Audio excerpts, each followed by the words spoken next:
কিছুদিন আগে কুষ্টিয়া যাওয়ার সময় ভাঙা রাস্তা দিয়ে যখন যাচ্ছিলাম তখন ওখান থেকে হই হুল্লা করে শুরু হয়ে গেল। তাড়াতাড়ি ফোনটা হাতে নিলাম, কী হলো? তখন ভাবলাম ও ভাঙার লোকজন যে হচ্ছে ট্রেন বা রাস্তাঘাট অবরোধ করে রেখে দিয়েছে, সেটাই যাক, আজকে মনে হয় বিপদে পড়ে গেলাম। আসসালামু আলাইকুম, আমি শিউলি বলছি, চলে আসলাম আরেকটি ভিডিও নিয়ে। অনেক ভয় পেয়ে গিয়েছিলাম যে যাওয়ার সময় ভাবছে অবরোধ অবরোধ, অনেক লোকজন এখানে দাঁড়ায় হই হুল্লা করে চিল্লাচিল্লি করছে। আমি ভাবছি এই গেল রে, আর এখানেই বসে থাকতে হবে রাত ভরে। অনেকটা টেনশনে পড়ে গিয়েছিলাম। যাই হোক, কিছুক্ষণ পরে দেখি এরকম দল ভরে ভরে মানুষজন, তখন অনেকটা টেনশনে পড়ার পরও একটুখানি স্বস্তি পেলাম যে না, এবার আর মনে হয় কোনো কিছু করবে না, অবরোধ ছেড়ে দিয়েছে। এভাবেই ভয় পেতেই দিলাম। তারপরে এখান থেকে যখন যাচ্ছি, এর ভিউগুলো এত সুন্দর লাগছিল, মাশাআল্লাহ আমার কাছে খুবই ভালো লাগছিল। আমরা সবাই মিলে অনেক এনজয় করছিলাম। আর এসি সিট নিলে সত্যি এরকম ভিউগুলো দেখা যায় না, যার কারণে নন এসিতে একটু কষ্ট করেও গিয়েছিলাম। এভাবেই খুবই ভালো লাগে।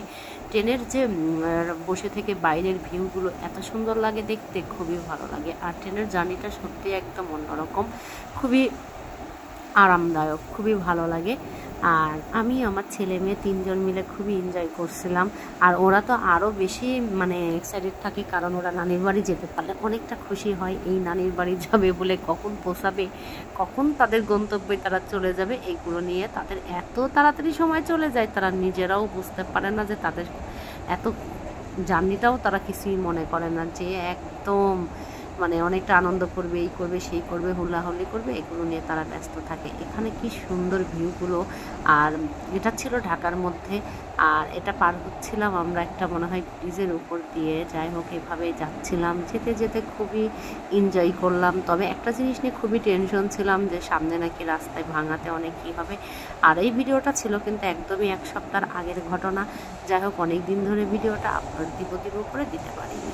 আর এইভাবে চলে যাচ্ছিলাম। বেশি ভয়ের কাজ করছিল, কারণ বাচ্চাদের নিয়ে যাচ্ছে, অনেক সময় যদি গাড়ি আটকায় দেয় তখন কিন্তু অনেকটা প্রবলেম হয়, কারণ বেশ কিছুক্ষণ অপেক্ষা করতে হয়। 2-4-5 ঘন্টা অপেক্ষা করা অনেক কষ্ট। এত কষ্ট সত্যি মেনে নেওয়া যায় না। আর এখানে হচ্ছে পদ্মা সেতু দিয়ে চলে যাচ্ছিলাম। পদ্মা সেতুটা এত ভালো লাগছিল, ট্রেনের থেকে ভিউটা মাশাআল্লাহ খুবই ভালো লাগে। তারপরে পদ্মা সেতু পার হয়ে চলে গেলাম। চলে যেতে যেতে আমি একটু ফোনটা ব্যাগের মধ্যে রেখে দিলাম, যে থাক, এখন আর ভিডিও করব না, ভালো লাগছে না।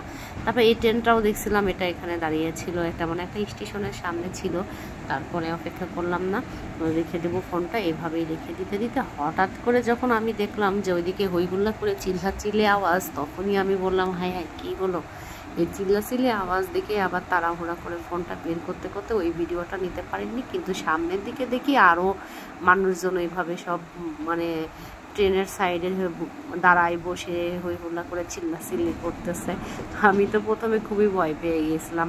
আর এই সবুজের বিকালবেলা ছিল টাইমটা, এই সময় একদমই বিকেল, খুবই ভালো লাগছিল। ভিউগুলো আমার কাছে যে এত ভালো লাগছিল। আর আমাদের বাংলাদেশ মানেই চারিদিকে সবুজে সমারোহ ভরা, না খাল বিল সব কিছুই এত সুন্দর দেখতে, মাশাআল্লাহ। কাশফুলগুলো দেখে আমার কাছে খুবই ভালো লাগছিল, যে মনে হচ্ছিল নেমে যাই। কিন্তু দূর থেকে দেখতে যতটা সুন্দর কিন্তু লাগে, আমাদের সব কিছুই বাস্তবে।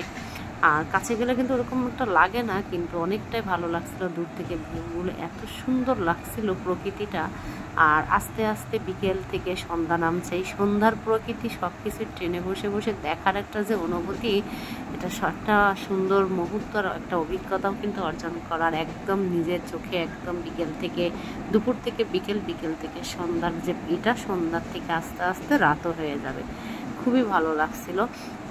আর এই ভিডিওর মধ্যে ঠিক সেটাই আছে, দুপুর থেকে বিকেল, বিকেল থেকে সন্ধ্যার যে প্রকৃতি, সন্ধ্যার পর থেকে রাত হবে, সব কিছুই এর মধ্যে তুলে ধরা। আমি একটু স্কিপ করিনি, সব কিছু একদম পাটকে পাট করে আপনাদের সামনে তুলে ধরলাম। অনেক লং হয়ে গেল ভিডিওটা, খুবই ভালো লাগছিল। তারপরও আমার কাছে যে এই টাইমটা আরও বেশি সুন্দর লাগছিল দেখতে, যে না ভিডিও করতে পারাই গেল না। তারপরও মনে করলাম যে না করি। আজকের মতো এখানে বিদায় নিচ্ছি, আল্লাহ হাফেজ।